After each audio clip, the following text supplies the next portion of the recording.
Good afternoon, good day, everyone. I would like to greet all of our dear panelists, and I would like to welcome you to this Latin American and European dialogue with all of the main stakeholders of international cooperation for development. This is going to be called the Culture in Building. This is an event within the 7th Inter-American Culture Congress held in Mexico between the 4th and the 8th of November. My name is Maria Andrea Alban. I am Secretary for Cooperation at SEGIP, and I would like to especially welcome all of our panelists. Paula Alves de Souza, Director of the Culture and Education Department in the Ministry of Foreign Affairs in Brazil. Wolf Iro, Director of Culture in the Goethe Institute in Germany. Catalina Quintero, Director of the Presidential Agency for International Cooperation in Colombia, APC Colombia. Francisco Tayana, Director of International Cooperation at the Culture Ministry in Argentina.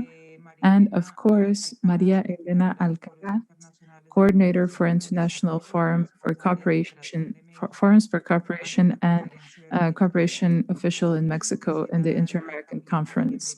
I would also like to warmly welcome Palacios, Cultural and Scientific Relations Cooperation Director in the Agency for Development. So I would like to welcome each and every one of you, and you are going to be given the floor in the same order that I introduced you. So I would like to begin this important dialogue by sending a brief message related to the Ibero-American Summit, the summit processes, and the SEGIP. As you know, the first Ibero-American meeting of heads of state and government was held in Guadalajara, Mexico in 1991. And back then, and the SESIB was created, as it was called back then. And a few years later, in the 13th summit held in Santa Cruz de la Sierra, Bolivia, in 2003, the General Secretariat for the Ibero-American region was created, and it is known nowadays as SEGIB. So this international and regional organization is headquartered in Madrid, Spain, and it is the permanent organization that provides institutional and technical support for the Ibero-American Conference, and it is made up of 22 Ibero-American countries, 19 of which are in Latin America and 3 in the Iberian Peninsula, so Spain, Portugal, and Andorra. So within this great framework that I have described to you, it has been stated since the very beginning that the Ibero-American community contained cultural assets ever since 1991, and it was stated that the goal was to preserve this culture and turn it into a development instrument based on dialogue, cooperation, and solidarity.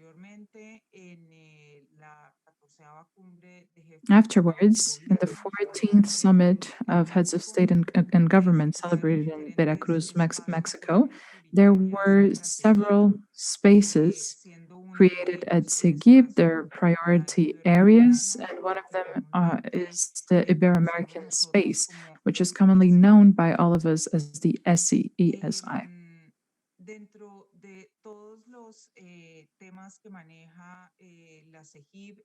So within the wide array of topics approached by SEGIB in the Ibero-American community, it is important to highlight that our intercultural cooperation is very robust. It is a horizontal cooperation, but at the same time, it's a South-South cooperation, where we have partnered through Ibero-American cooperation programs.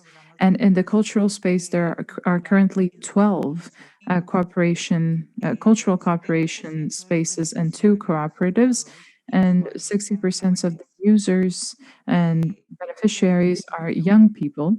Ever since it was created, $6 million have been invested throughout the years, and the investments have been made in several cultural programs. So there are handcraft programs, Iberescena and Ibermedia, which are cultural programs, have also been benefited by the resources that were previously mentioned. And within this Ibero-American cooperation, we have created films and documentaries sponsored by Ibermedia, which is one of the programs, and they have been given very important awards. There is a Chilean film which won the Oscar for Best Foreign Film. And we have had several orchestras playing in Iberorquestras, and this has helped communities that have been affected by inequality and exposure to violence. Especially during this pandemic, we have also been able to carry out a couple of concerts, virtual concerts as well, because computers have been greatly beneficial not only for the people who have played in the concerts, but also for spectators and listeners. Within this program network, we have Museos, which are museums all around the region. And these museums are included in the Ibero-American Record of Museums. At the moment, we are fine-tuning the Ibero-American plan in order to promote creative and cultural initiatives. This is a project that began back in 2016 at SIGIB. It is also important to point out that throughout all these years, now that we are going to be 25 years old ever since the SIGIB was created, several organizations have been created for international cooperation, and I am sure that you yourselves are members of these organizations, and that there was also a very important milestone throughout the years. And this has been the negotiation of the SDGs, the Sustainable Development Goals, among which, well, it is clear to us that culture is not specifically mentioned as one of the Sustainable Development Goals, but it is an undeniable fact that culture is closely related to each and every one of the 17 Sustainable Development Goals that have been established. So now, based on all of this, I would like to make a few questions that I would like our panelists to kindly answer. So they can answer these questions throughout maybe one or more interventions. But the questions are the following. From your own countries, how do you promote the integration of culture as a central part of your foreign policy and your diplomatic relations? Well, it is true that in some countries, culture is a part of foreign policy. In other countries, it is a part of foreign policy just as a development initiative or a development policy. The second question is well, in Spain, there is a sectorial strategy for culture and development. In case you have such an initiative, could you talk about it briefly? And in case you don't have an initiative to promote these type of cultural initiatives, what are the strategic steps that need to be taken to reach the 2030 agenda goals? And how are you going to use international cooperation to achieve this purpose? And the third question is, could you talk about the main actions that have been carried out to promote development and cooperation between Latin America and Europe in your institutions? The following question is, in the current pandemic, how do you foresee the short-term situation in terms of cultural cooperation internationally? Undeniably, culture has been greatly affected by the pandemic, but historically, it is also one of the most resilient sectors of society. And finally, could you maybe talk to us about what is being considered for the future and how culture and health can be related in the international cooperation efforts? Of course, these questions are just guidelines for this discussion. But now I would like to give the floor to our great friend from Sagib, Paula Alves de Souza, who is director of the culture department at the Foreign Affairs Ministry in Brazil. The floor is yours, Paula. Okay, I'm going to speak Portuguese. I know that there is simultaneous interpretation. I could also speak Spanish if you wanted, but I could also speak Portuñol, which is a mixture of Portuguese and Spanish. However, I would just like to do the most appropriate thing for all of us here involved in this event. Yes, we do have interpretation. Thank you. Okay, perfect. So actually, first and foremost, and before starting it, it's very important to understand that both cooperation and the dissemination of culture happen in the Itamaraty, which is the Ministry of Foreign Affairs in Brazil. So the international cooperation side is led by the ABC, the Brazilian Agency for Cooperation, led by our ambassador, who is also very dear to us. And I am the head of the Culture and Education Department, which is in charge of dissemination that is not related at all to the ABC. So we belong to the same ministry, which is the Brazilian Chancellor Department. So, from a cultural perspective, what we do in our Foreign Affairs Ministry, in this case, is closely follow up on the relationship between the Brazilian state and SIGIB through all of the programs that we have in place. So, in fact, Brazil is an active participant in the Ibero-American programs, and especially in the Ibermedia program and the Ibermedia. And as a government official, I can acknowledge that there have been great achievements in Brazilian filmmaking through the participation in Ibermedia. As Secretary Guzman mentioned, we did not only have the Chilean film that was awarded the Oscar through the program Ibermedia, but in my position, I can also see that in international film festivals, the Brazilian films that have been selected, almost all of them were financed by the Ibermedia program. So there was a change in the production method in Brazilian cinema, which was greatly influenced by the program Ibermedia. And this actually granted Brazilian cinema and Brazilian filmmaking a greater level of quality. So I would like to sum up by saying that the cooperation between our countries, and this is naturally extended to the European continent, not only to Spain and Portugal, but also the other countries like Germany, it is fundamental to have cooperation in cultural affairs, especially for countries like Brazil, which have continental dimensions.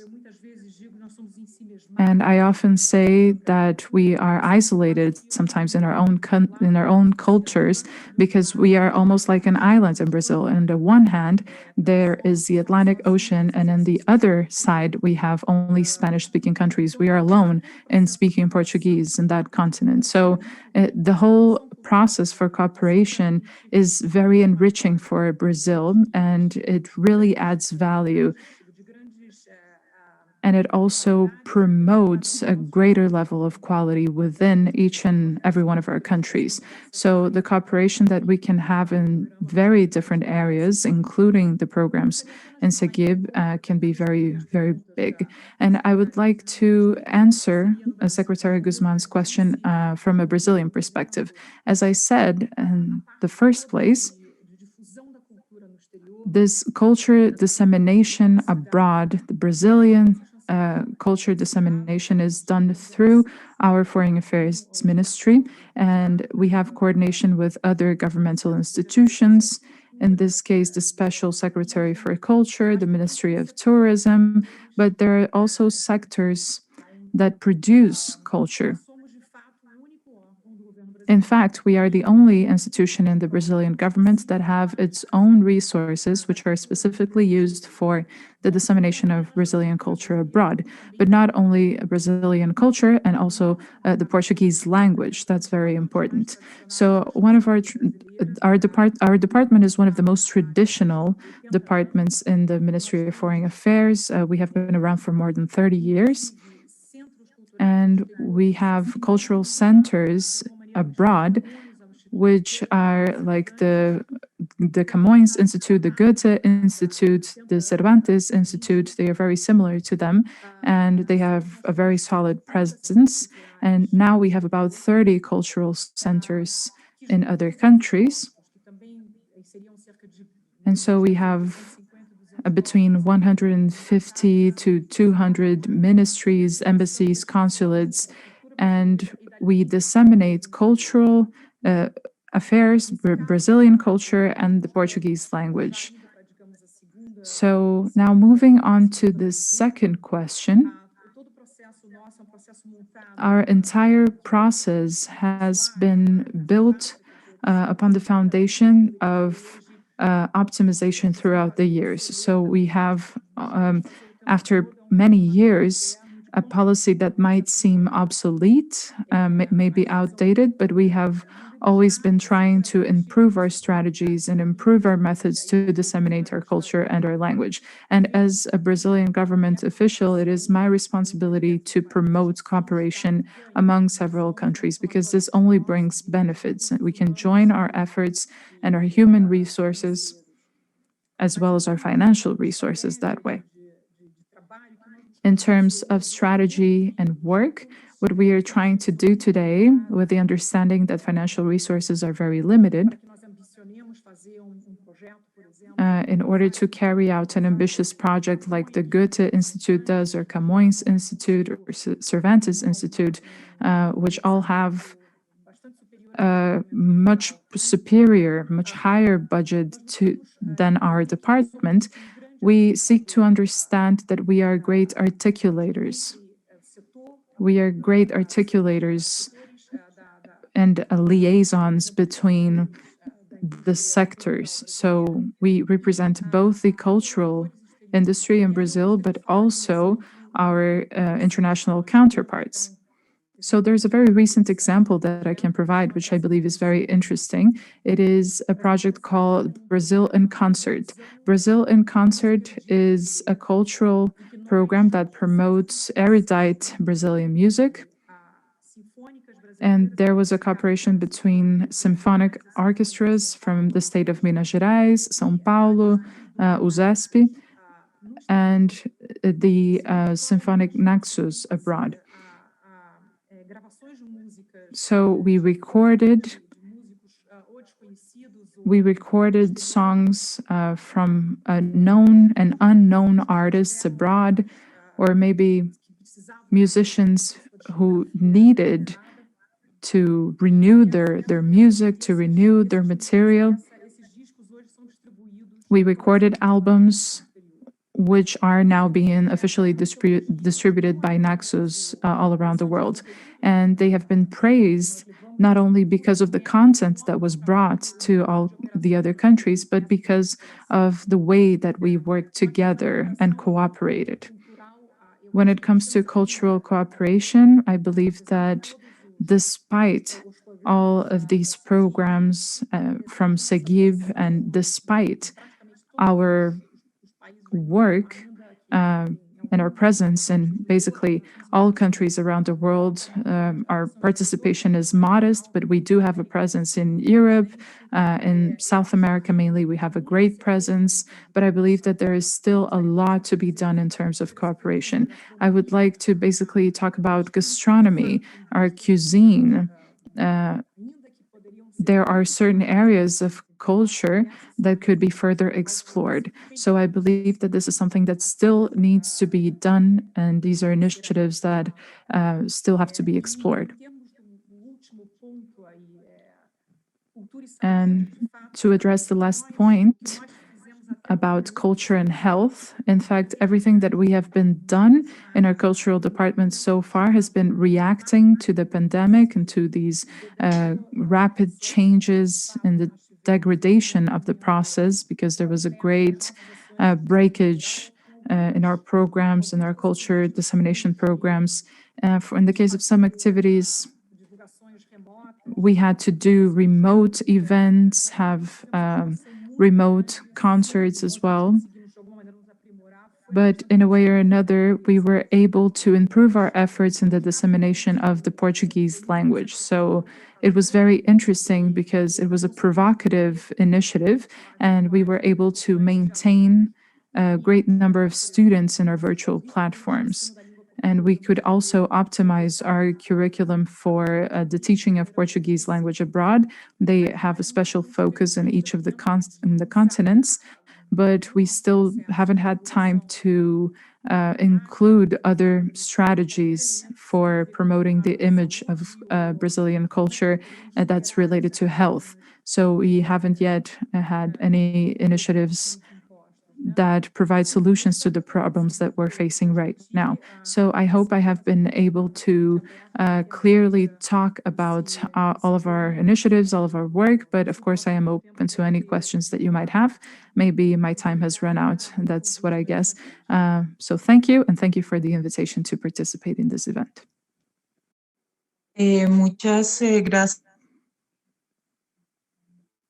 Thank you. a Paula y le I'd agradezco. like to thank Paula and thank you for your presentation, not only about the Brazilian policies for culture, and I also appreciate that you mentioned Europe, and it's true that we have great interaction between Ibero-America and Europe and Germany.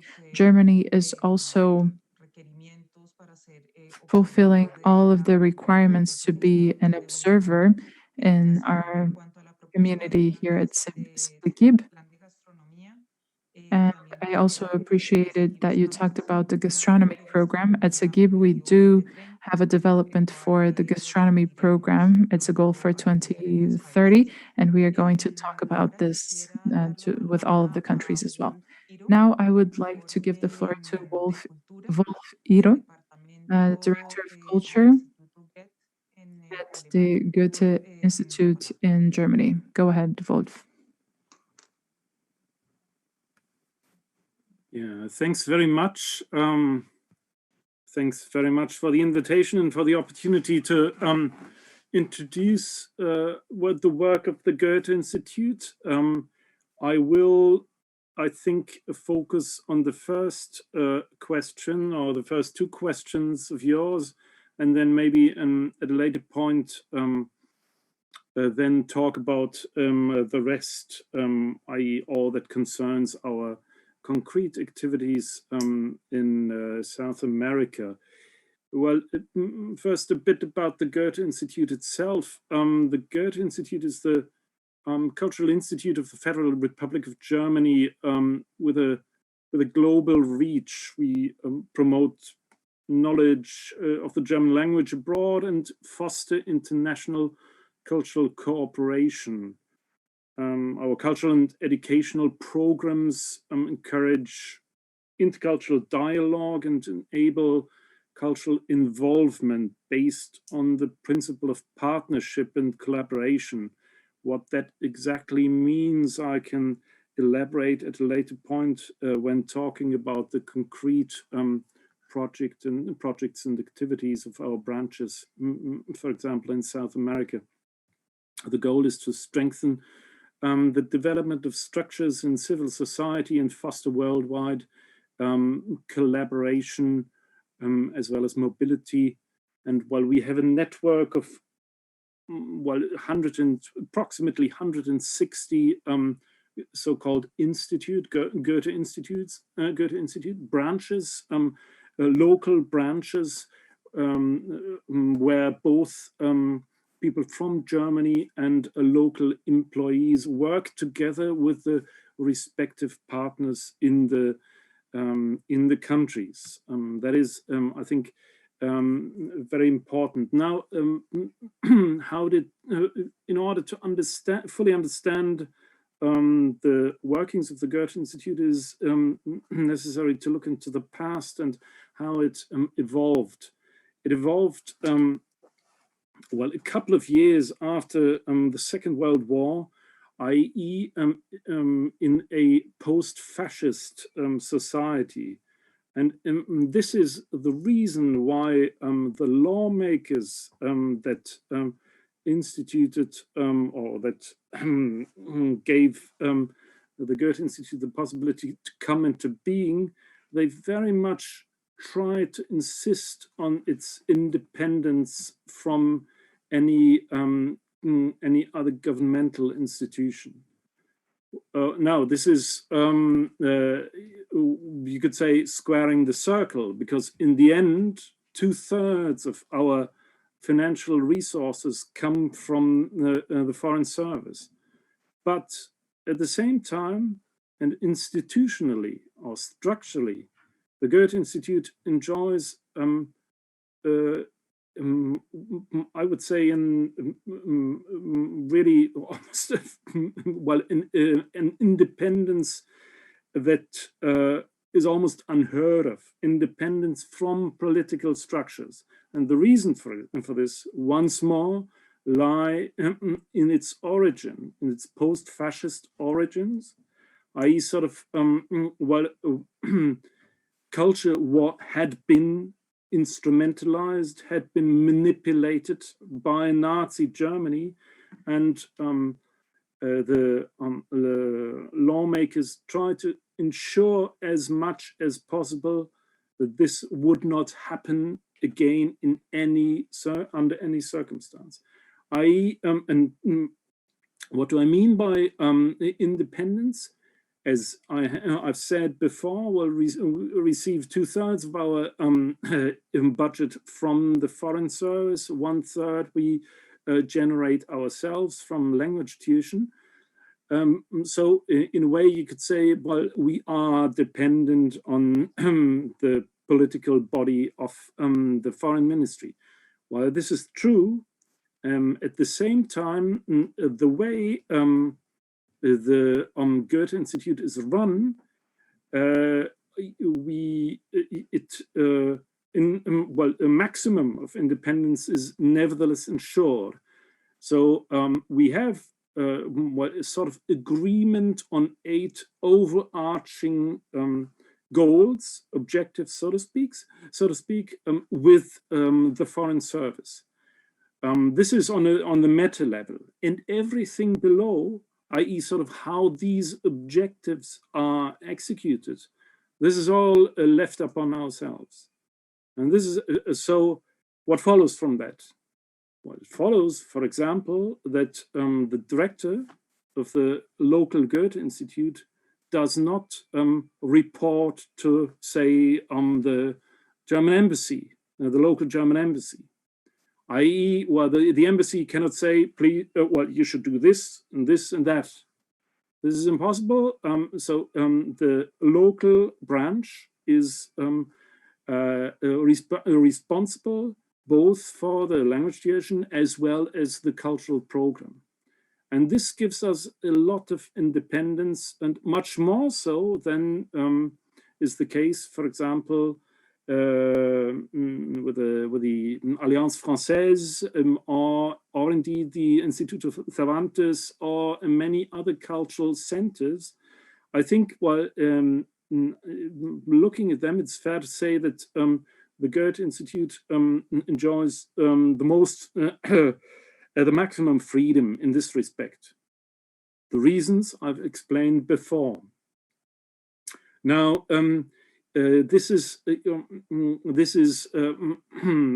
as much as I think is needed to answer your first question. Or well, let me just add one more thing.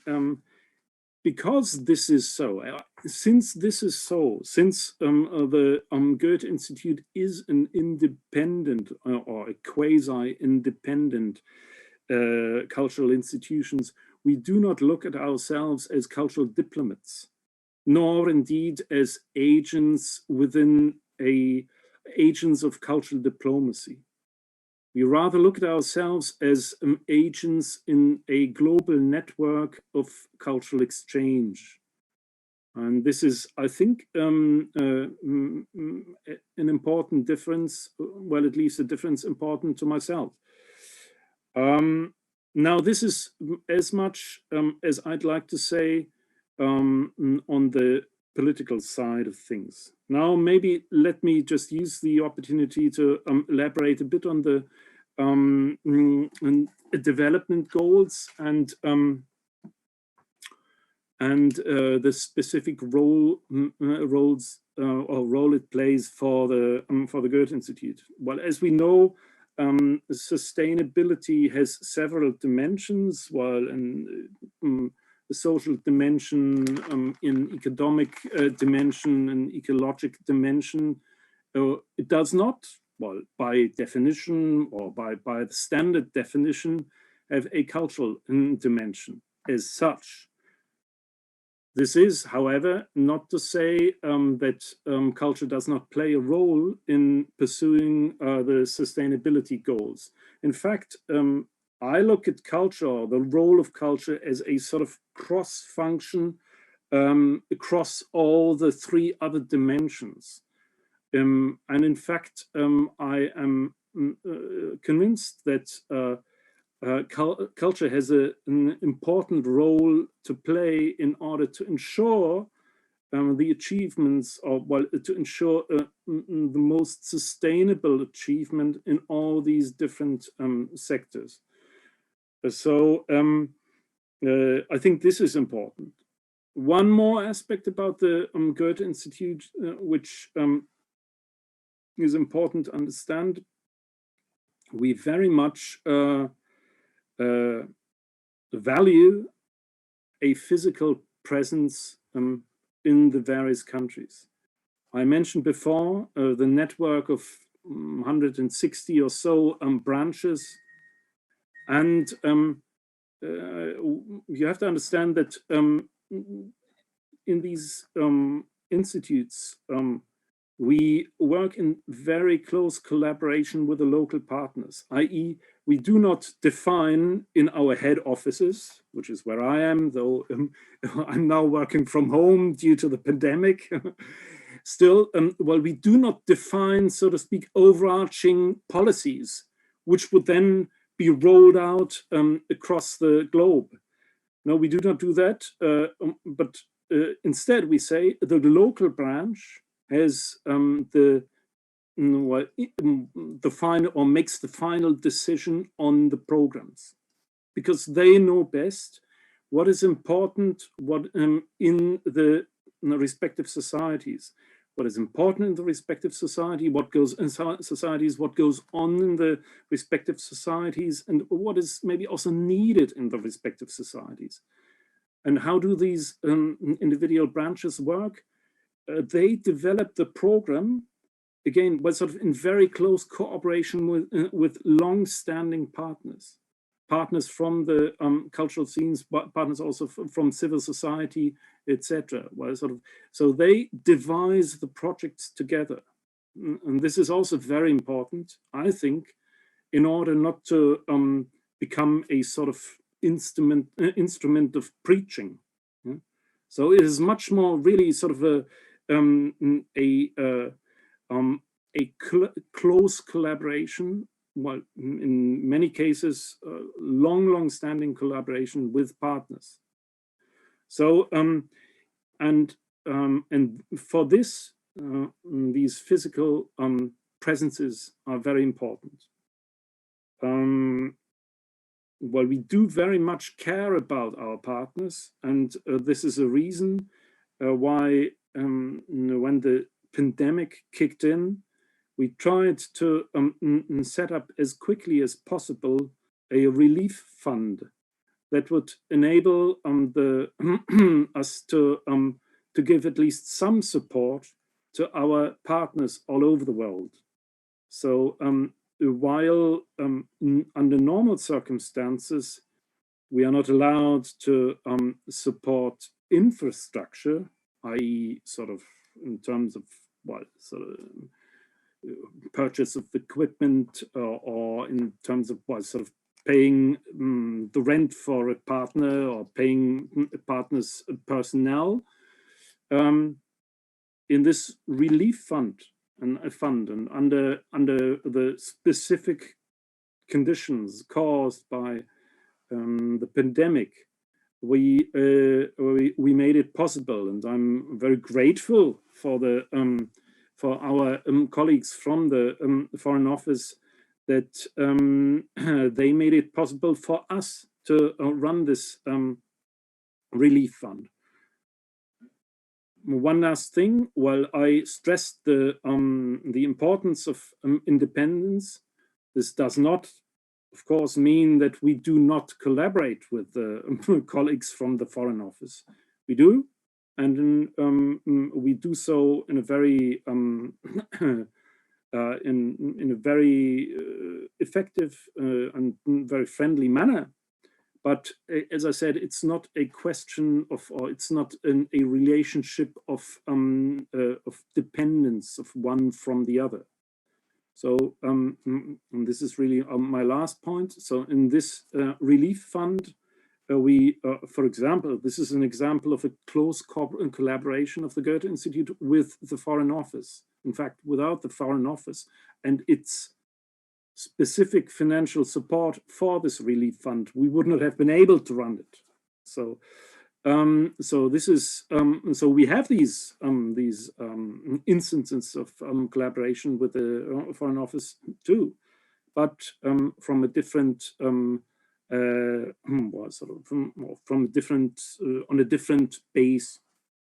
This is all for the moment, and if I have at a later point in time the chance to introduce some of the specific programs run in South America, I'll be glad to do so. Yes, so this is all. Thanks. Muchas gracias al señor Wolf. Thank you very much to Mr. Wolf Iro. And I really appreciate your insights. I believe that you said something very interesting. You are not diplomatic agents. You are cultural agents and cultural exchange agents. And I really agree that culture is a cross-cutting dimension, and it is a part of all the other dimensions that can that have their own sustainable development goals. So with that, I would like to give the floor to Catalina Quintero from the Colombian International Cooperation Agency, APC Colombia. She is also Colombian like me, and she is a very dear friend. So I would like to give the floor to Catalina. Okay, thank you very much, Andrea, for the introduction, and thank you very much for the invitation as well. It is a great honor to me to be here and to share this panel with all of the other participating countries. I would like to address the questions and mainly talk about our experience here in Colombia when it comes to this cultural dimension. It is an important part of the current administration. And I would also like to talk about how we prioritize cultural issues and, well, the actions that we carry out from our area. And my area is in charge of the cooperation with the rest of the South-South region. So that's my perspective that I'm going to share.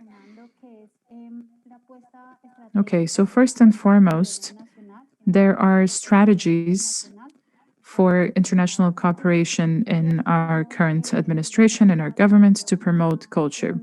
And these strategies have been developed based on a series of ideas and initiatives created by the economic department as well. So in Colombia, there is a model called the orange economy, where proactivity and creativity are pillars for the development of their country and the region. The promotion of the orange economy is key to the national and international cooperation strategy that guides international cooperation.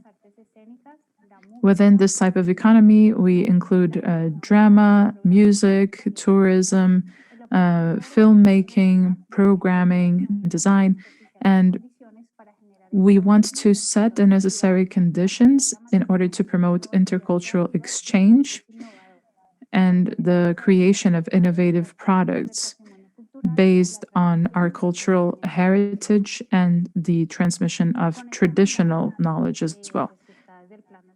So this is our mandate, and we as agency, we are the Cultural Cooperation Agency, and we work in a coordinated way with the Ministry of Culture, who has its own policies, and we also work with the UN Agency for South-South Cooperation. We have goals that have been set for the 2030, and this is a great outreach project that seeks to build capacity within the creative industries in Colombia and other South American countries who are our partners. Our strategy for orange economy also provides virtual platforms for massive participation. And it is important to remember that this started ever since the beginning of this administration. And we had to make a great switch to the virtual environment because of the pandemic. So it is divided in two spaces. The first of which is the Global Forum for Arts, Culture, and Technology. It's called the GFAT. And there is an online course for this economic model. The first one is going to bring together the most important stakeholders in the cultural sphere right now. They are going to give talks, workshops, and present their work. With this initiative, we want to position culture and creativity as a basis for development, cultural development in the global south, and we want to provide results and provide inputs for policies that will then promote further exchange. This forum will also provide a space to present different ways in which culture and creativity promote social and economic cooperation. And the second initiative, which is going to begin next year, is the massive online course on orange economy. This is a massive course which will be launched in 2021 to build capacities not only among stakeholders in the cultural and creative sphere, but also government officials and general citizenship. We are going to promote the acquisition of skills, and we want to improve their understanding about many different sides of culture. We also want to create better tools for people who want to further develop culturally. So the course will be available in all of the Global South countries. It is worth mentioning that this is a project carried out by ABC Colombia, approved by the president of our country, and it is meant to promote South-South cooperation and cooperation related to all of the cultural issues. We are going to be launching next year a knowledge management hub for South-South cooperation, and we want to work with other Global South leaders to promote these policies about this economic model that we have in our country. So let's say that all of these are perspectives that we have for our work, but we are also aware of the fact that the pandemic has affected us all, and the cultural sector has been one of the most greatly affected by the pandemic. In fact, the International Monetary Fund foresees a drop in the GDP in Latin America. It's almost a 2% drop, but the most affected areas will be tourism, gastronomy, and the cultural areas. So we know that the pandemic is a very difficult time, but it is also a time to look for new alternatives to improve our health and also promote other sectors, mainly the ones that I mentioned before. So to answer the question about development and culture, we are creating instruments and public policies that will contribute to the reduction of great inequality gaps caused by the pandemic, and it will also bring us back on track to achieve the goals that we had set for ourselves. And now we can have conversations to talk about several strategies, such as awaken cities 24/7. We can talk about subsidies in several different sectors, strategies for the rural areas, models of communication in order to mitigate the effects of isolation and other cultural initiatives.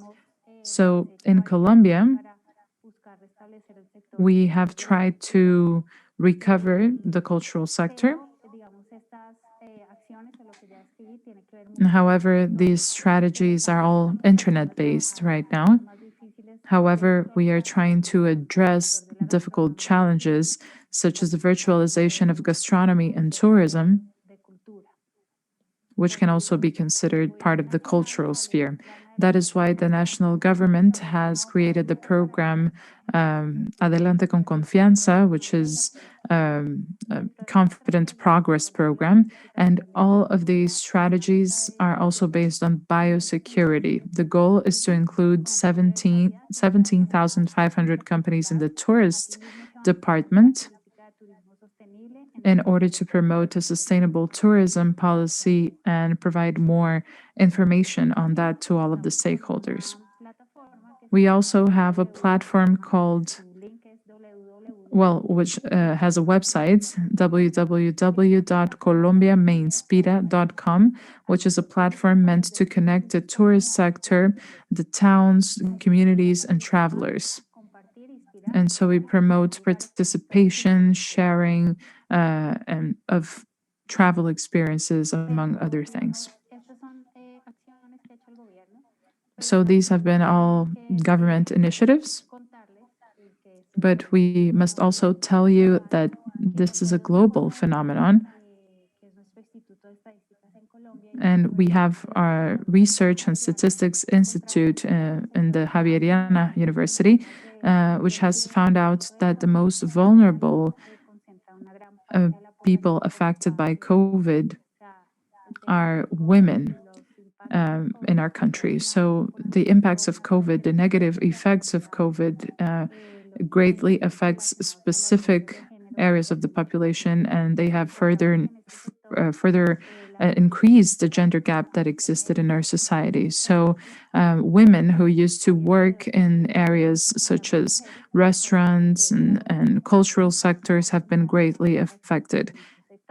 And so we need to try to collaborate with them as well. And 3 weeks ago, our president issued a mandate which specifically seeks to help those who have been affected by the economic impact of the pandemic. And so this will help specifically women who worked in tourism and cultural spheres.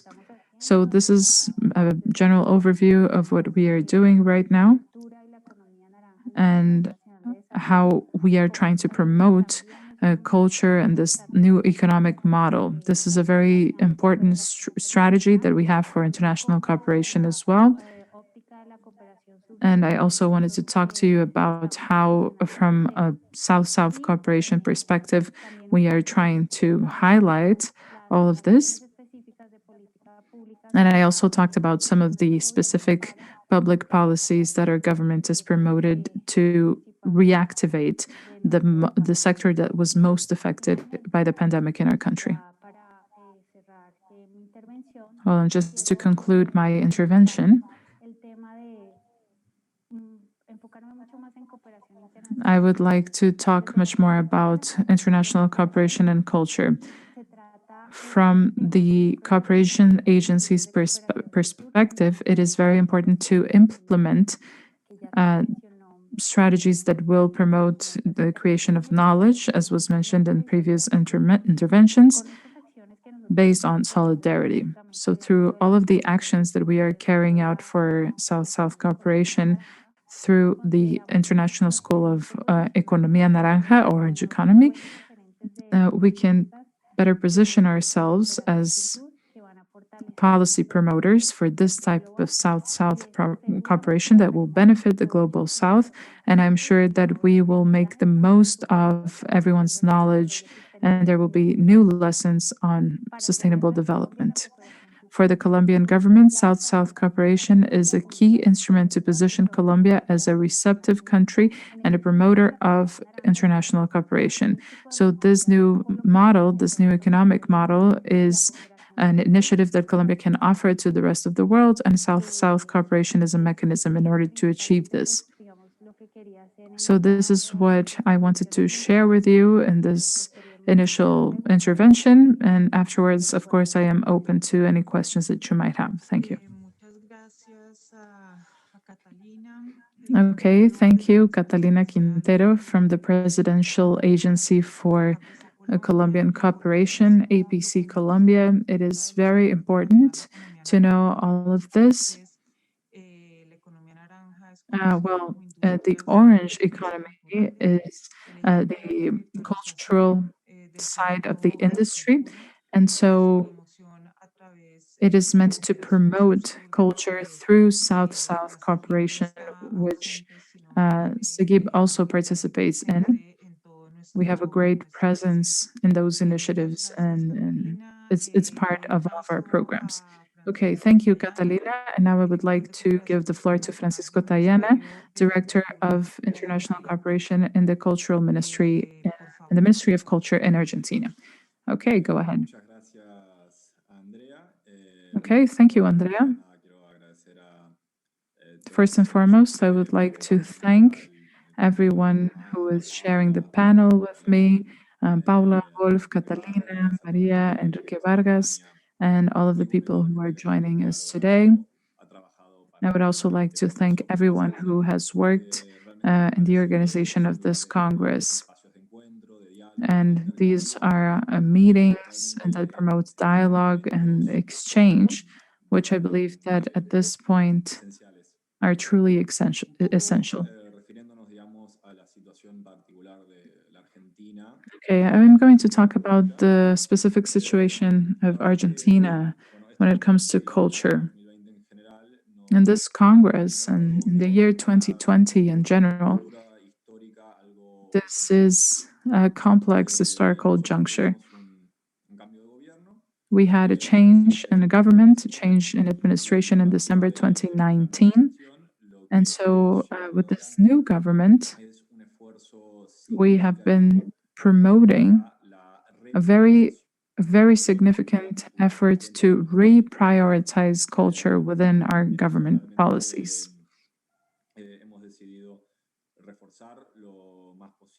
So we want to strengthen this sector as much as possible. And this is a great challenge in so much as it is a greatly affected sector, and it has been so throughout 2020. In the 4 years previous to our new administration, the policies were very weak. For the 2019 budget, the real budget after adjusting to inflation, for the Ministry of Culture, the budget was half of what it had been in 2015 when the past government took office. So at the beginning of 2020, there was an effort to reprioritize culture in our country. And we started by stopping this trend of cutting funds in our sector. And so that way we could initiate a recovery to rebuild the real strength of the sector, which it had 4 years before that government started. So after cutting budgets for culture in 4 years, we had to reprioritize culture. And our president, Alberto Fernandez, is a very cultured man.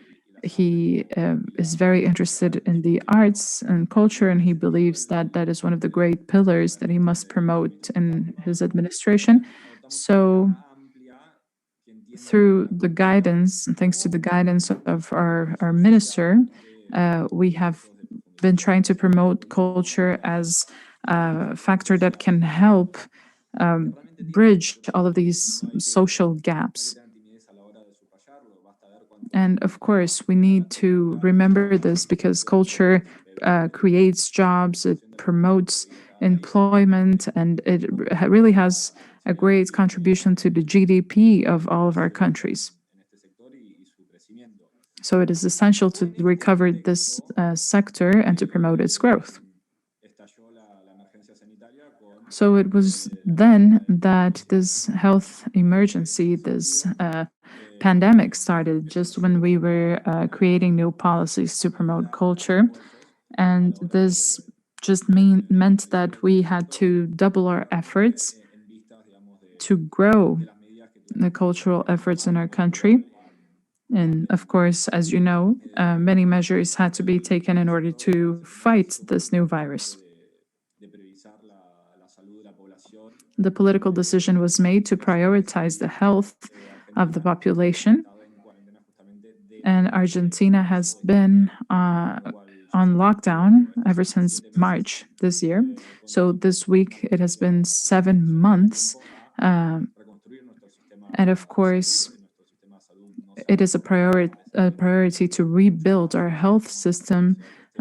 Despite the increase in cases, we also increased our testing capabilities, and there was ability to respond. However, these decisions also meant that the cultural sector was going to suffer greatly. It's one of the most vulnerable sectors in society. There are many cultural institutions that have had to close its doors and adapt to new ways of working, which are highly limited.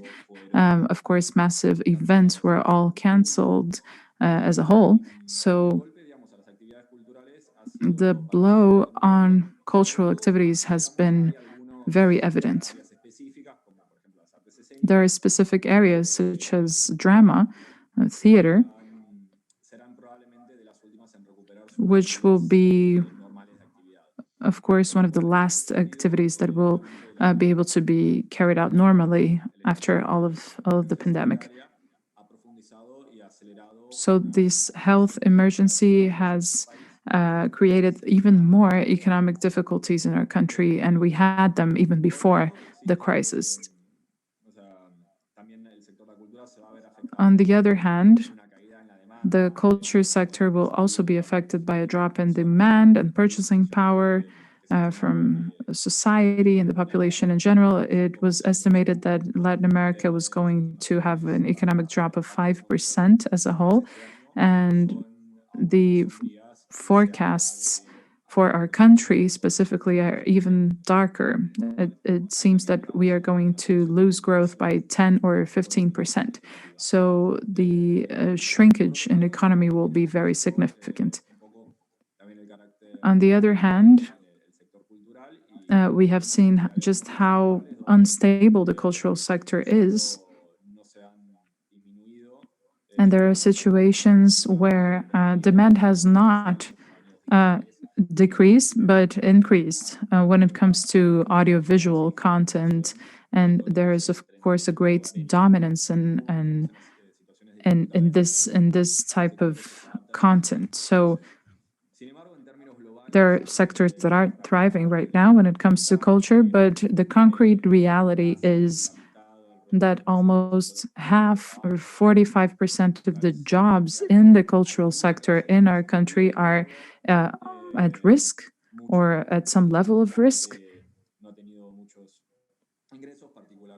It is a sector that has not received almost any income because all of the activities have been limited, such as theater and music.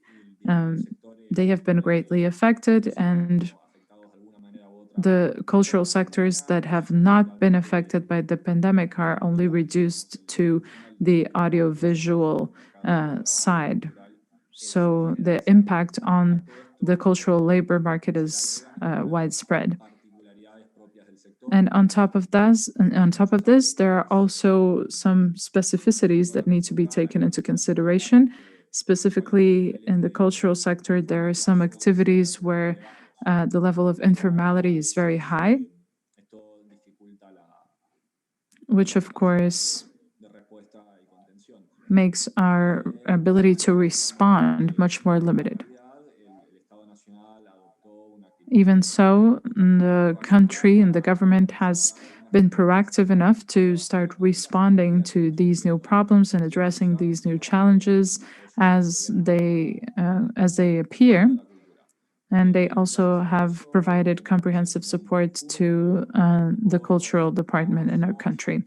And we have been able to create some spaces and specific programs to support the cultural industry.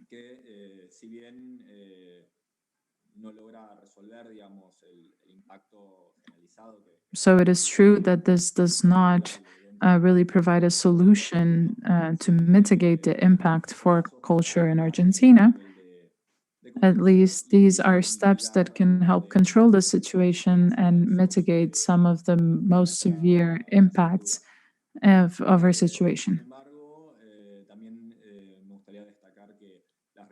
Nonetheless, I would also like to emphasize that the response of the government has not only been through funding or relief funds, but we have also tried to provide the industry, the cultural industry, as we call it. So within this sector, this cultural industry, which has been one of the pillars of this administration, and ever since I became the director of our institution,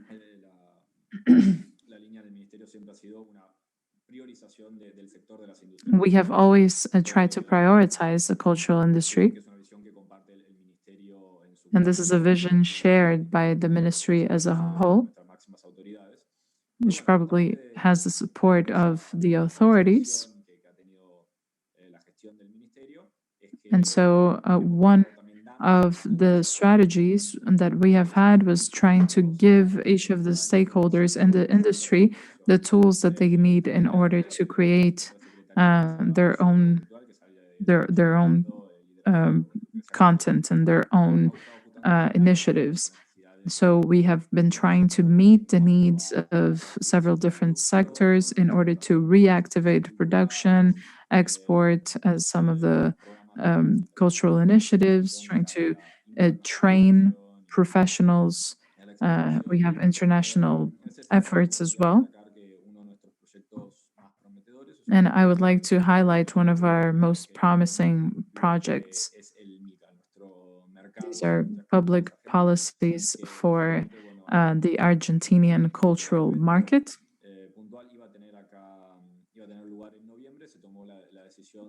This was going to be an event which was going to take place in November, but now it is going to happen at the beginning of next year to see if there are more favorable conditions. And we believe that this will be so in our summer here in the Southern Hemisphere. And we believe that this will allow us to take great steps towards exportation of our cultural initiatives and cultural production. I would also like to point out just a few more things. Among the many challenges that have been set by the pandemic and COVID-19, I think that the pandemic has led us to start thinking about culture and the cultural industries as an essential activity. And it is so because of many different reasons. Culture as a whole has a significant role, not only at the social level and not only symbolically, but also at the community and economic level. And we need to highlight this job generating characteristic of culture, and it also promotes exports. So it is also an activity that promotes the creation of goods and services, and it creates many jobs for the economy in our country. And the cultural industry promotes the acceleration of cultural shifts, the creation of new markets, new job opportunities. It is also closely linked to innovation, and it opens up new opportunities for exchange and exportation through the creation of cultural goods and services. And the cultural industry is also spearheading initiatives and that could be useful for other sectors. And we must talk about the need to deepen international cooperation to help the most affected areas and to maybe promote development for them. So now with this health crisis, it has also been a point in which we have, ever since the last half of the last decade, there was a crisis in multilateral efforts. And now we have seen lately what has happened with Brexit and the European Union, the South the South American Economic Cooperation with Mercosur. There are multilateral organizations which have been around for many years, like the UNESCO and even the WHO, which has been highly criticized by many different stakeholders. And of course, during a pandemic, this is not rare, but we need to think about the problems that humanity is facing. These are common problems, global problems. And so the only way out will have to be collaboration, collective efforts. Of course, the Ibero-American cooperation is extremely important, and SEGIP as well. And so this is one of the most dynamic situations in which we have found ourselves as humanity. We, of course, need to highlight the efforts of the Ibero-American cooperation, and they have several programs and several relief efforts and follow-up programs to help all of the Latin American and Ibero-American countries during this crisis. And so it is very important to emphasize the role of multiculturalism. The cultural sector has been affected throughout Ibero-America, and it is only together that we are going to find a solution. This is key for small and medium countries and for developing countries as well. These characteristics can be applied to most of the countries that make up the Ibero-American space. And I think that cultural is a strategic area in which there can be international cooperation and we can promote diversity, peace, culture. And therefore, in order to develop our countries and our cultural industry, we need to have peaceful cooperation and exchange of knowledge. I think that these are the most important tools that we have at our disposal at the moment. Okay, thank you. Thank you very much, Francisco Tayana. And thank you for providing this landscape. And thank you for describing the situation in Argentina, the situation of culture in general, and the political side of it as well. I agree with the fact that the pandemic will only be solved through collective efforts. This includes us all in all the countries, and it actually requires citizen participation to a great extent.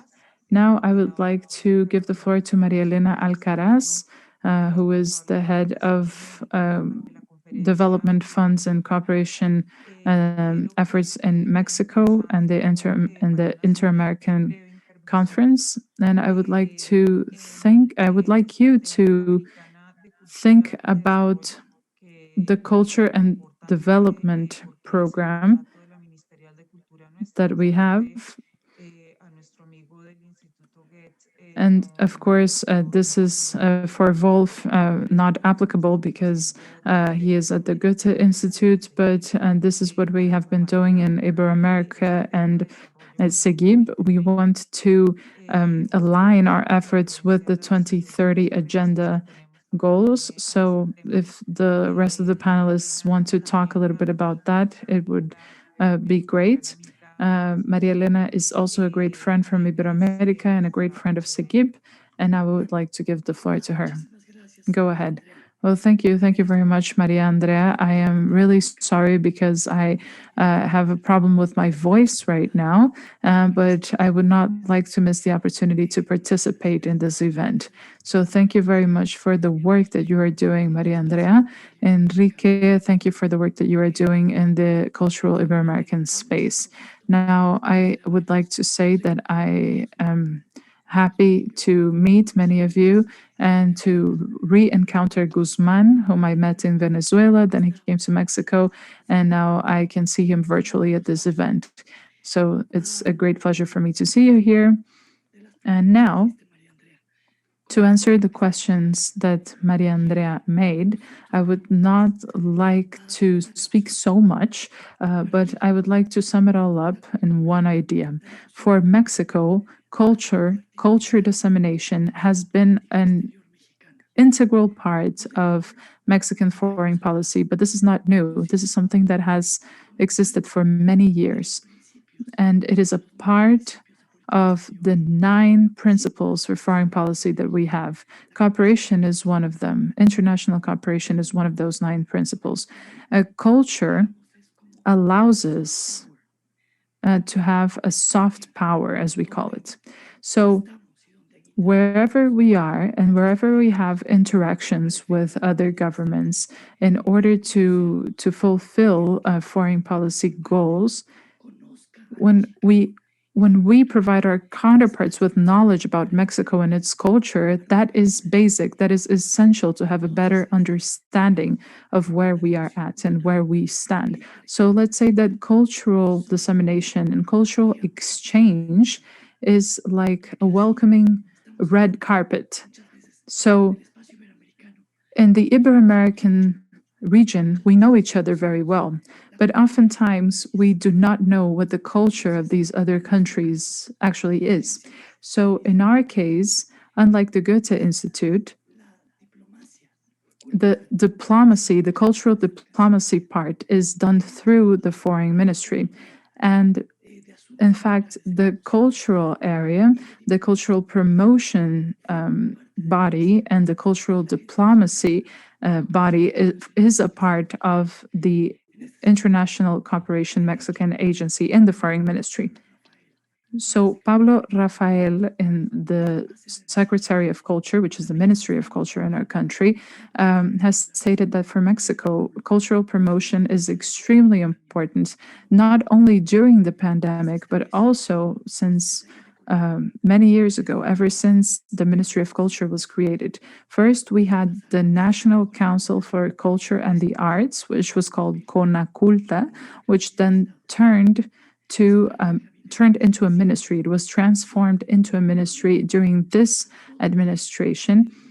And now we encompass all of Mexican culture, not only CONACULTA, but also INBA, which is the National Institute of Fine Arts and Literature, the National Institute for Anthropology and History, and all of the other government bodies that are related to culture. For example, promotion of handcrafts, promotion of gastronomy, cuisine, tourism as well, because tourism relies heavily on culture. So this is a close bond. It's a very tight bond that is very evident in the pandemic. As Francisco Tayana mentioned, the cultural sector has been one of the most affected during the health crisis, during the pandemic, precisely because of what he mentioned. All of the massive events, all of the museums, all of the theaters, it was the first thing that closed. because in Mexico, ever since March 23, we started the sana distancia, which is the healthy distance, literally. So this means that everyone needs to stay at home, and everyone who worked in service provision of a strategic industry had to stay at home. So that allowed us all to start working in a different environment, in a completely different way. So remote work, home office, it's something that we're not used to. Now we use Zoom, now we use WebEx. We're here now. We don't have to go anywhere. We don't have to go to Madrid, or people in Madrid don't have to come to Mexico to participate in this Congress.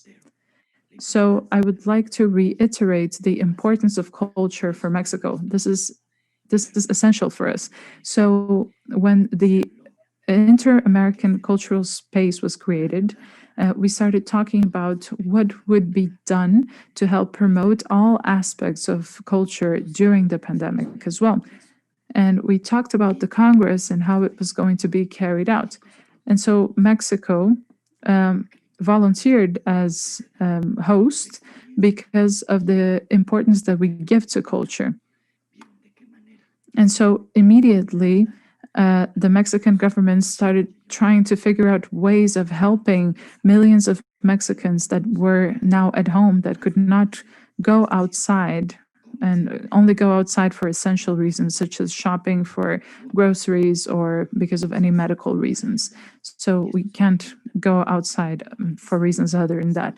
This is closely linked to health, and to mental health mostly. And the program Contigo en la Distancia, with you despite the distance, was created so that cultural expression was internet based. So now there are concerts. There were some exhibits that have been planned as well. Exhibits in museums that had been scheduled for this year were filmed. So the museum was filmed and the exhibit was filmed in its entirety, and it is now available on internet platforms, and it's totally free. So this has been implemented because of the great impact that this had on cultural representatives. It could be theater, fine arts, plastic arts. And so for those most affected by it, now there is an option. The same thing happened to theater. Theater is now being played virtually.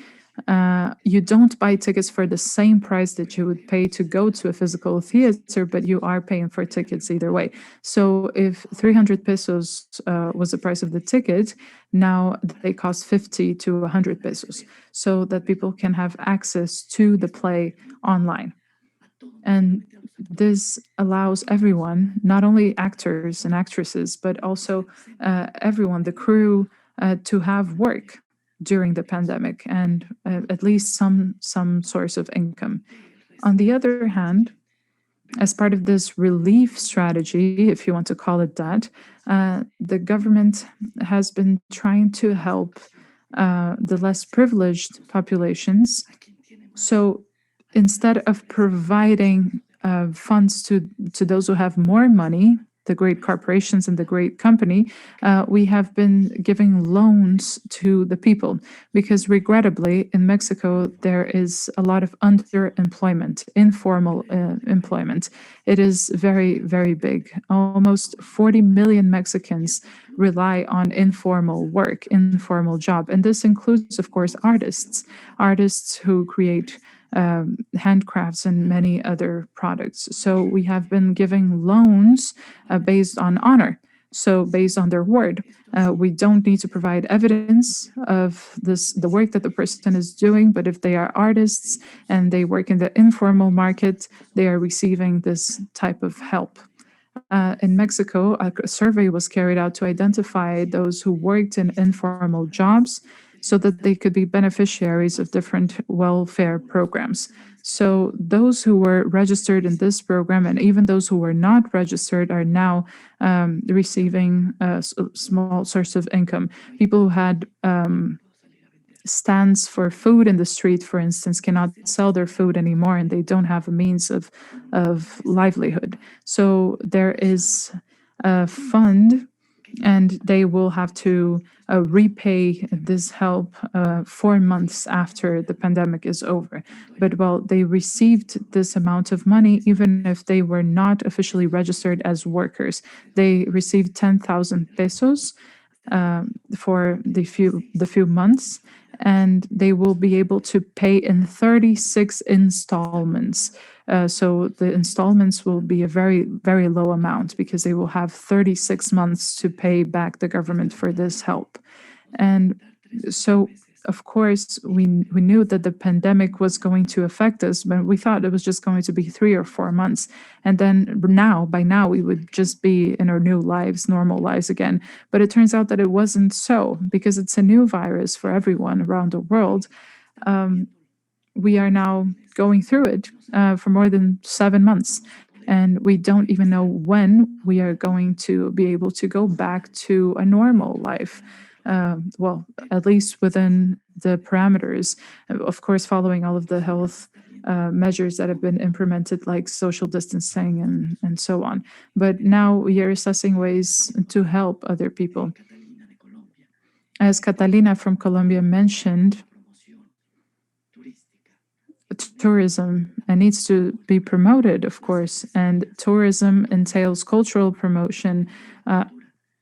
All of these products created by artisans are sold during, of course, visits to Mexico. So there are many tourist destinations that have reopened now, like Cancun or Acapulco, Los Cabos. And of course, this time was also used so that within all of these limitations that have been established in the sector, so for instance, they cannot have total occupancy and hotels or markets cannot be open. They cannot be open just as they were before. So how can we create proper health protocols for all of these places? The same thing applies to restaurants. In Mexico, bars, nightclubs, and bars, which are not restaurants but only bars, have remained closed for the entirety of this time. So now there's something called the epidemiological light, like a street light, which has 3 colors. It has been created to set the state of the pandemic. So it goes from red to orange to yellow to green. So the color means the current situation, and every state in Mexico is its own color. And municipalities have their light color as well, so that we can find different solutions for every stage. And so that way, gradually, we can regain our lives. So in Mexico City, museums were able to reopen gradually following all of the health measures, and the theaters have been only virtual. But we are most concerned about artisans. We are most concerned about the arts, the plastic arts, the manual arts, because artisans who run a very, very small business still don't have means to sell the handcrafts that they're doing, the products that they create. So culture does not only mean a national identity. It is not only a part of national identity, but it is also a part of our economy. And this is something that needs to be acknowledged by everyone. And that is why in Mexico we have a Ministry of Culture, and we have the FORCA, which is another governmental institution. We also have the National Fund for Culture and the Arts. And so the goal is to go to the communities which are more far away, to have a way to help them without them having to go through intermediaries, so that artisans can get the highest level of benefit, the highest level of income that they can because of their work, and that they can sell their work. Through cultural diplomacy and through cultural promotion, which are a very important part of the foreign policy, we do work with embassies, even if we don't have institutes just like the Cervantes or the Goethe Institute. We don't have institutions like that. And we don't have anything similar to those cultural institutes in several other countries. So we totally rely on the Casas de Mexico, which are like houses of Mexico. They are cultural institutions that are not available in all of the embassies. We have 90 embassies around the world, but in Madrid, for instance, we have a House of Mexico. We have it in France, in the United Kingdom, in Argentina, in Colombia. So several countries have this House of Culture available for Mexico. And of course, the United States and Canada. It is through them that we can greatly promote Mexican culture. So that is what I would like to share with you. I do not wish to further exhaust you with this voice that I have right now, but I would just like you to know about what we can offer. I would also like to say that next Monday we have Dia de Muertos, which is the Day of the Dead in Mexico. It is a great tradition for us. It has always been a very important event for us to promote culture in our country. And in many countries, it was extremely hard to convince people that this is not a cult to death or anything like that. It's just the contrary. It's a celebration of life. So we try to remember those who passed away by paying tribute to them. We pay tribute to them. It's not some kind of cult. And this was very hard to transmit to people. And in Mexico, it was all canceled. All of these festivals have been canceled because, well, the reunion of so many people in one place, these gatherings can be risky and they could be a hotspot for infection. So how do we help these artisans that create all of these little skulls made of sugar and chocolate and Catrinas, which are skeletons that are done with paper, and all of the farmers that also work to sell their crops in the festivals, those who grow flowers like the cempasúchil flower, which is a yellow flower that's used in the altars that are created. So they have produced all this for this specific date. But how are they going to sell everything that they have done now that it's all been canceled? So we are trying to promote the creation of little altars at home among all the Mexicans so that they can buy these products. So we have every year we have a festival in Reforma, which is a big avenue in Mexico City, where many artisans took their products there, and they had these macro skeletons, these macro skulls, which were artwork that was displayed in the street in the city. And unfortunately, people who worked there, they were able to put their displays there for a little while, but then they told people that they had to keep social distancing and everything, and people didn't listen, so they had to be taken away.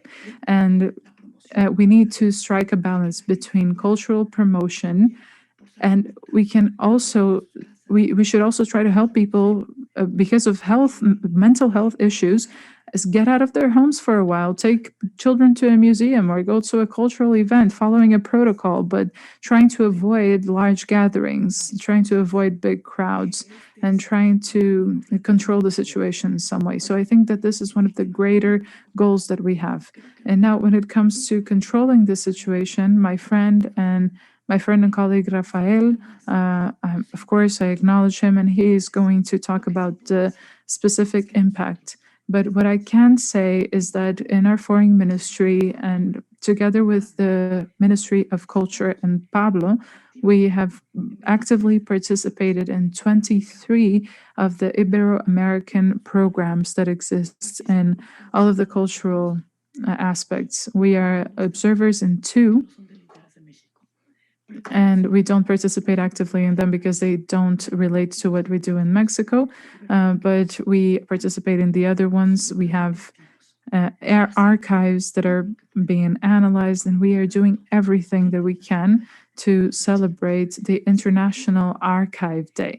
And we have done whatever we can to promote music, memories, everything in all of the programs.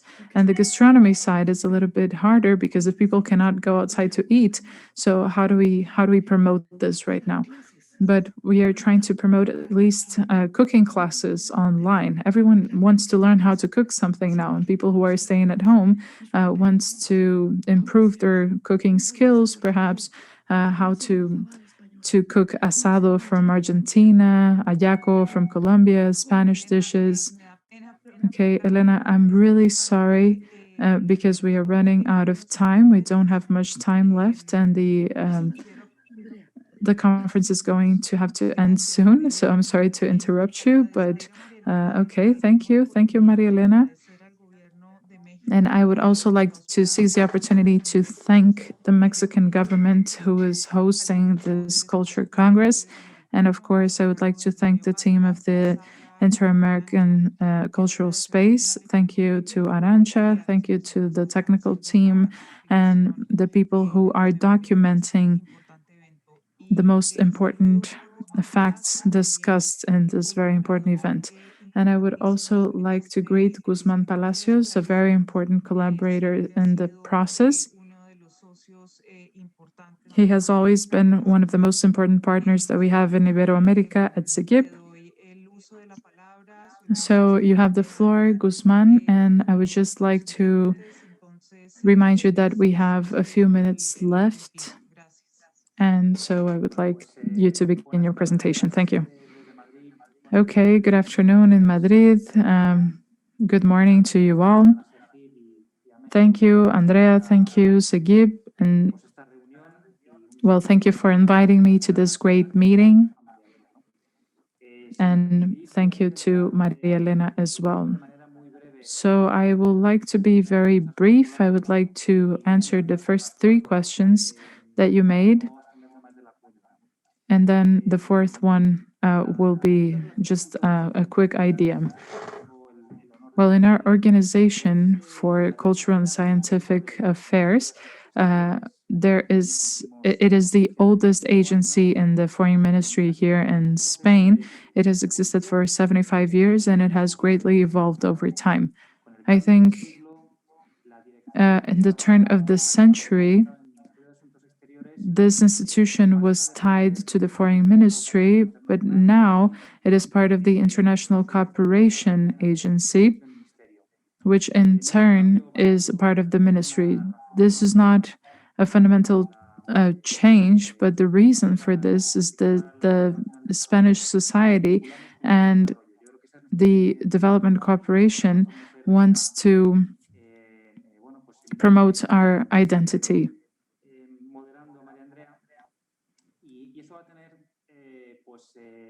And so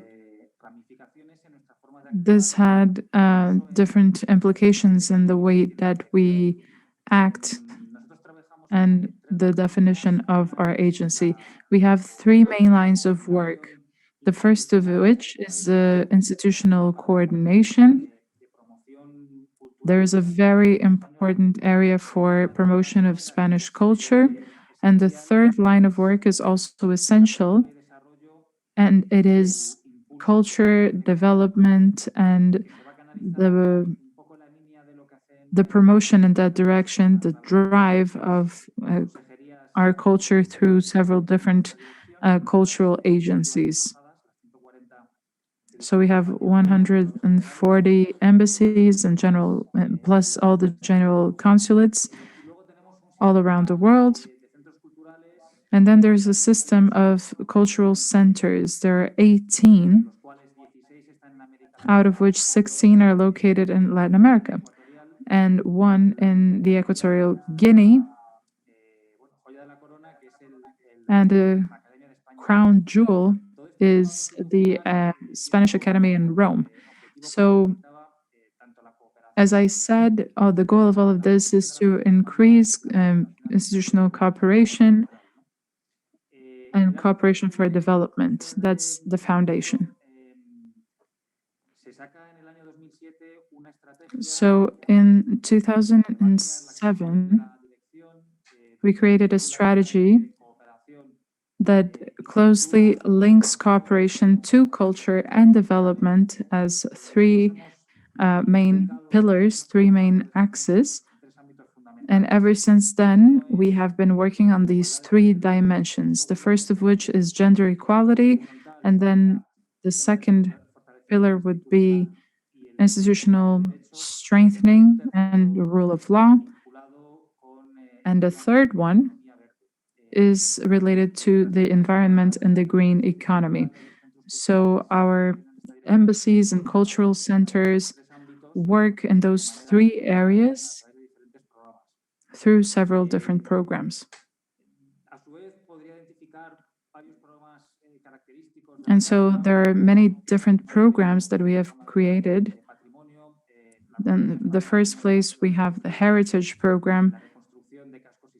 We have been reconstructing historical sites such as Old Havana, Cartagena de Indias in Colombia, places in Nicaragua.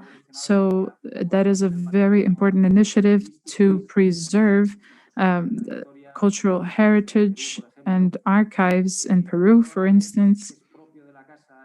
Another program is called the Cerca program, which means close, and it's meant for cultural management.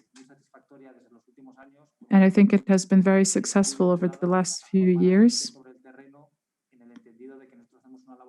And this means that we give follow-up to our local counterparts in several different issues, and that is our fundamental goal. And this is also something that I would like to talk about. Like our colleagues mentioned, the current situation led to a creation of several different programs. And this is a program called Ventana. It's literally a window. And this is a way to promote our culture through digital media. The pandemic, as Luis mentioned, has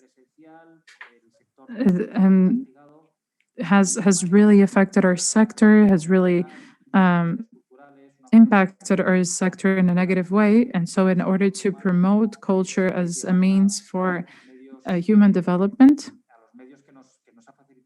we want to take it to the new media provided by technology.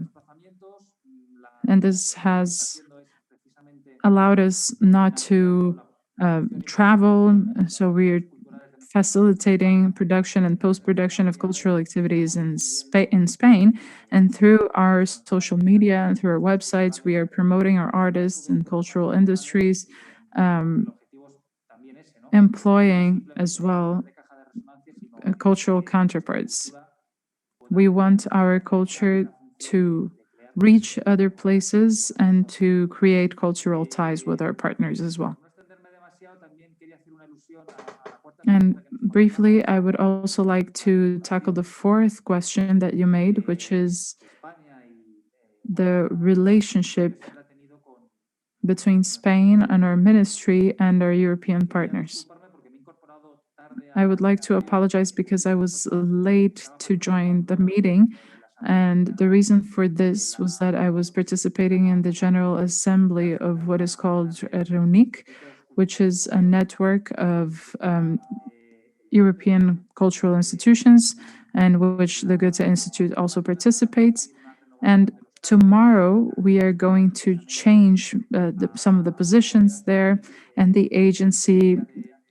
our agency wants to be vice president of UNIC for next year. And one of the priorities that we have set for yourselves at the International Cooperation Agency in Spain is precisely to strengthen cooperation between European cultural institutions and our counterparts in American countries. We understand that Europe and Latin America share a vision, they share principles and values that are translated into culture. And we would like to work with our other European partners and our Latin American brothers and sisters to create these stronger ties. So the tool that we want to implement will be essential because there are going to be several focal points. And I would also like to promote this new tool because I think that it is closely linked to the strategy that I mentioned at the beginning, created in 2007, and dividing our actions into three different areas, which have allowed us to prioritize our initiatives in case there is a cut in the budget. And I see that this is something that has happened in all of our societies, in all of our countries, because of this very complex situation, which is the pandemic. And so, just to quickly answer the final question that you made for all of us, that focuses on culture and development. And so, our agency in Spain has responded to COVID through a strategy that was implemented in July, more or less, and it provides basic care for health, of course, and it also tries to provide relief for the sectors of society that have been more affected by the pandemic. And finally, also to promote economic recovery. The second point, as I mentioned, was vulnerable collective efforts. We are concerned about the impact that the pandemic has had on women and children. So in Madrid, we are working on bridging the digital gap in those populations. Through culture, we want our youth not only to have access to education, but also to have access to culture now that schools and universities have been closed. And we also want to reinforce the role of women in society through culture, because women also promote cultural and economic development. That is what we are doing here in Spain. And it's also very important to point out, and this is closely linked to what my Colombian colleague said, the orange economy, right? As Francisco mentioned, we need to clarify that there is a close link between culture and economic development. This is of great importance in all of our societies. And just to conclude, this forum allows us to realize that these are common problems, and we have great tools available to us, like audiovisual tools. We have remote tools, and multilateralism is fundamental. If the only way that we are going to get out of this pandemic is through cooperation and collaboration, institutional efforts as well. So I think that all of these initiatives are more than welcome, and I would like to thank the SIGIP once again for the invitation and for allowing us to interact with other colleagues in Europe. And I would like to strengthen this type of collaboration in the future. And so thank you very much. And I think that this is a great initiative. Thank you for creating these type of forums.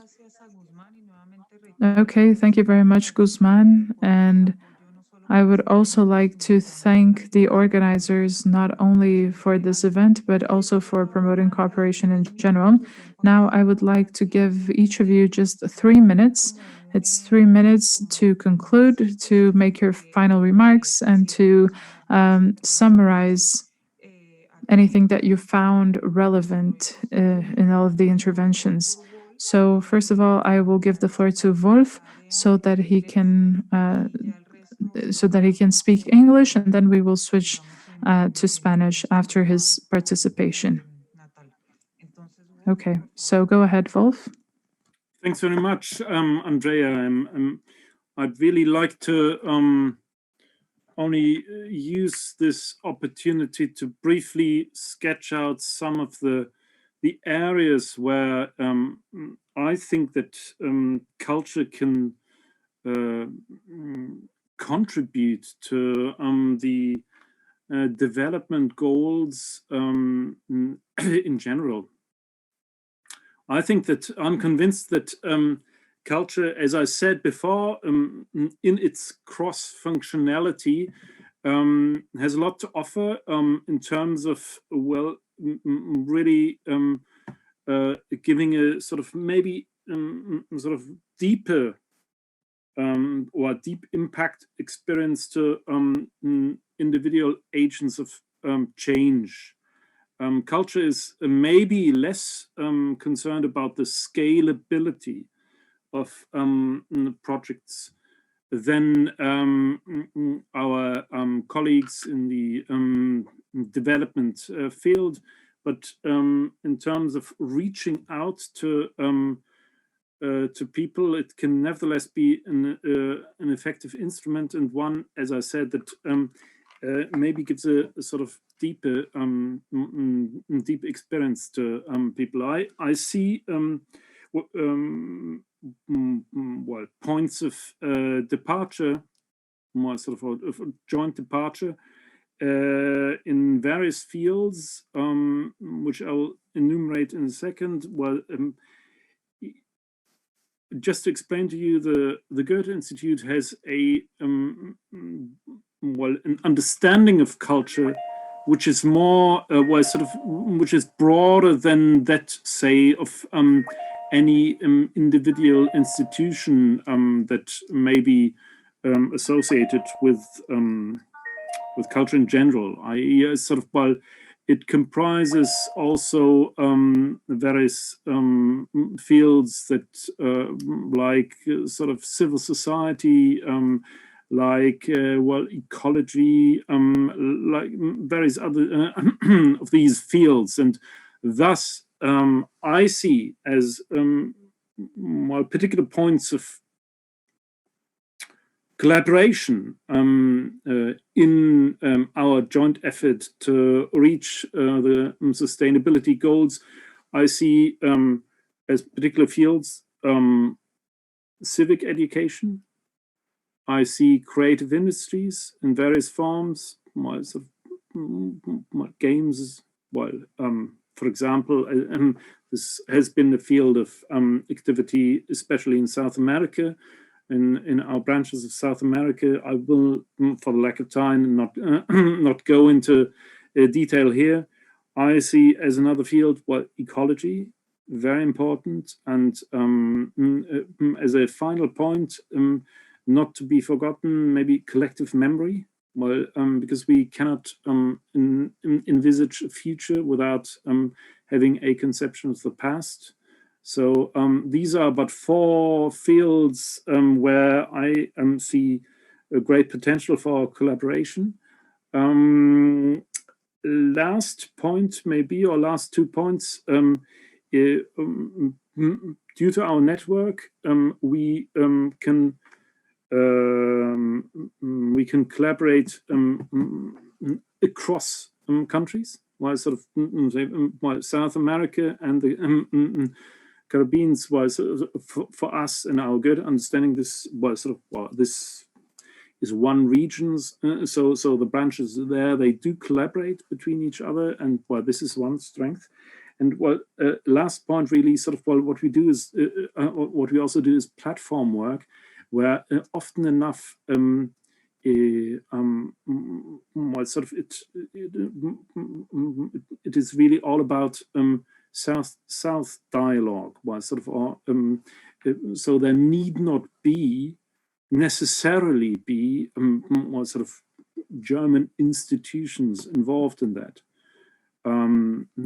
But say, for example, while we create a platform for South dialogue, well, this is perfectly well situated within our field of activity, and well, but I understand that my time's already running out.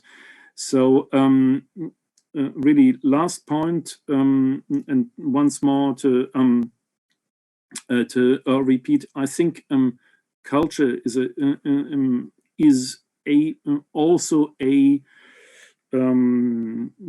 political activity, yes, well, insofar as it has great impact on society, but it is very important to keep politics, or sort of at arm's length. So my emphasis on independence again, because this adds to the credibility of the cultural efforts. Thanks very much. Muchas gracias a Wolf. Okay, thank you very much, Wolf. Paula, Paula, ¿sigues tú con el turno? Go ahead, Paula. Ya son las, Paula, you can conclude. It is now 6 p.m. Well, thank you. I would like to conclude by being a little bit provocative, and I would like to respond to Wolf a little bit. I believe that many of our countries, even if they are tied to their embassies or their government, this is not about a government's policy, it's more of a state policy. Maybe this is even more important for developing countries. My department is 80 years old, and we have to go through right wing, left wing governments, military government, and it is very important to see how there has been a continuity in the initiatives carried out by the cultural department and the diplomatic efforts in Brazil, which has been continuous despite the changes in government. However, just this is just a side comment. What I think was very interesting in today's discussion is that it is very evident how cooperation is so important, both for development and promotion of our culture, our cultural industries, and its relevance for the 2030 agenda. In my conclusion, I would like to remind you all that despite the fact that in our collaboration there is use of financial resources, within this Ibero-American context, we know that there are great budgetary restrictions, and this is something that was said when we started talking about facing the pandemic, and when we said that the priority of culture is a little bit lost. But I would like to thank Mexico and I would like to thank Sijib for providing the opportunity to exchange perspectives and experiences. And sometimes we lose sight of the fact that Latin American countries now have cultural ministries that can be similar and we have similar experiences, but we can share our insights, our experience, and the lessons learned from mistakes. So maybe it is precisely because of our budgetary restrictions that we do this, but we need to emphasize the exchange of experience, the exchange of knowledge. It's the second time actually that I participate in a Sajib event. So I think it was interesting to learn about initiatives that neighboring countries have or have had for some time. So I would like to thank Sajib and I would like to thank Mexico for this initiative. And I would just like to say that it's Itamaraty, which is the foreign office in Brazil, is thankful for overcoming all these language barriers. And we are completely open to exchanging more insights with our colleagues and identifying a way in which we can move forward to address the challenges that we have to face to achieve the 2030 agenda. Thank you for the invitation once again. Muchas gracias. Thank you very much. Now I would like to give the floor to Catalina, because it is very important for you to participate. Okay, I will be very quick. I think that based on what I said in my intervention and based on the initiatives that we have as a country in the cultural area,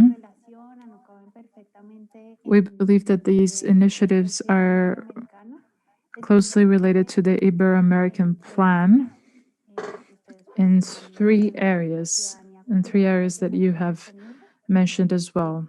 Cultural development for sustainable development. I also talked about this during my intervention. There are also strategies that could be used to promote culture and sustainable development, and of course, the social dimension of this. So I would not like to repeat myself and repeat everything that I already said.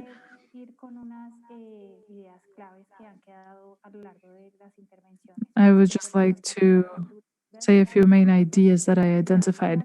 Well, culture exists to strengthen citizens and to strengthen the creation of global networks that are so important. It has also been proven that culture is a factor of resilience in the face of COVID and its impact.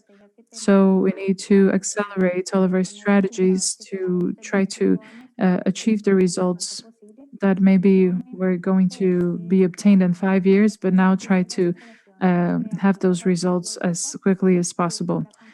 Also, strengthening the collaboration between Latin America and Europe in order to um, have better results for countries which have all been affected but can mutually help themselves. So I think that our Latin American culture allows for this cooperation. And something that I also identified is that interdependency is something maybe that could play in our favor. Thank you. Muchas gracias, Catalina. Francisco, Okay, por thank you, favor. Catalina. Francisco, go ahead. Bueno, yo también voy a ser breve. Okay, I'm going to be quick as well. Veo tres ejes comunes So I think that there are three commonalities, nos hemos referido. and we have all spoken about this. I think it makes a lot of sense because A los mismos we are all facing the same problems. lugar, digamos, que el sector de la cultura ha So, in the sido first place, golpeado, culture has been greatly affected by this virus, que eso, digamos, los desafíos del sector nos llevan and the challenges in our sector necessarily lead us to broaden our understanding of culture as such, viendo cómo no es una burbuja en sí misma, to understand estatuas de mármol en un museo, that the culture is not about marble statues in a museum. It's something that is greatly present in society and in all of its sectors. So it's one of the strongest aspects, it's one of the most evident aspects of our society, and it is irreplaceable and fundamental. So now we need to think about ways out of this in the future, and those solutions are necessarily going to have to be collective. It's the only way in which we can achieve this recovery, and we need to keep working and advocating for this. When it comes to sustainability, I believe that development in the 21st century is impossible if it is not sustainable. So, if it is not sustainable, it cannot be called development. I don't think that one thing can happen without the other.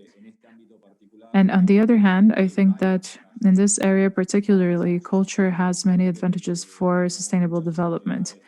So, many cultural activities have low impact, and broadening scope and visibility also doesn't mean that the impact is going to increase. And there are sectors which society demands to be more sustainable. So, as you said, manual artistic work is something that is getting more specialized. So there are certificates and that need to be issued for them to be exported, among other things. So I think that there is a trend towards more sustainable development. On the one hand, it is inevitable, but on the other hand, this is such a pressing issue that it needs public policies, not only internal ones, but also collective policies. Okay, thank you very much. Go ahead, Maria Elena.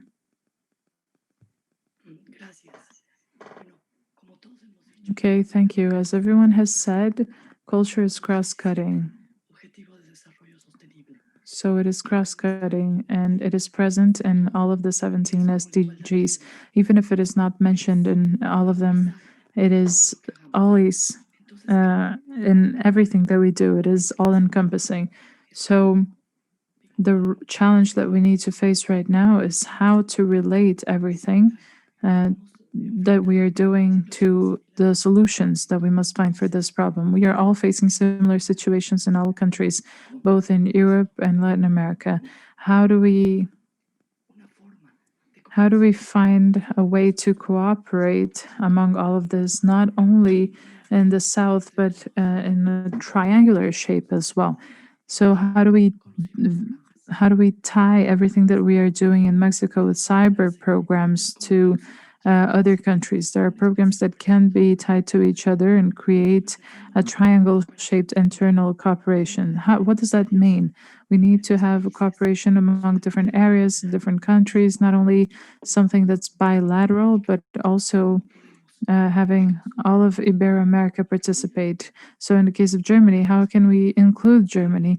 Even if it's not a part of the Ibero-American country, it is a very interested party in the collaboration. So through the Goethe Institute, through the GIZ, there are several agencies that can also help land these problems, such as what Francisco described about the import and export certificates for manual artistic work. How can we provide comprehensive integrated solutions? Thank you. Okay, thank you very much, Marilena. And finally, but not less important, go ahead, Guzman. Well, just to conclude, all of these initiatives and issues that have been addressed throughout these 2 hours of conversation, I think these have been mentioned in the Inter-American agenda. Enrique Vargas is here as well, and I know that this is all going to be a great input for the discussion that culture ministers are going to have next week. I think that it is going to be a basis for discussion and in our quest to trying to find solutions. There are tools at our disposal, such as the cyber programs, and I think the tools are all at our disposal. I think it is all about the managing budgets as well, but I think one way or another, with a lot of work, things can be improved and the situation can improve. So thank you so much for providing us with this opportunity to get together. And through our cultural focal points, we will be able to find common problems and to seek out ways to try to solve these problems. We also need to think about the possibility of finding monetization monetization options for cultural virtual programs. So our artists could find tools online that we can provide so that they can monetize their work in these difficult times. So on my behalf, I would just like to thank you once again for offering this opportunity to participate in this Congress and sharing our experience. And thank you to Sajib for providing this great space for our society and for our countries. Okay, thank you very much, everyone. I would like to say that it was extremely interesting to participate in this panel. I believe that culture is definitely one of the areas which has more sub areas which must be considered, and it's addressed in a completely different way in all of the countries. Sometimes it's close to the government, sometimes it's used as an instrument to promote culture, sometimes it's a separate entity. But I think that what we all have in common is that culture is an essential area of society that must always be taken into consideration, and it is very important to innovate. As was said by many of you, we need to innovate through virtual tools, and we need to promote creative and cultural industries in several different countries. And we are immensely grateful for your interest and the interest that Europe demonstrates in Latin America and Ibero-America.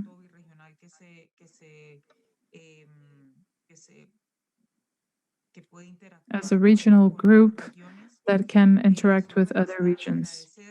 So now I would just like to thank you.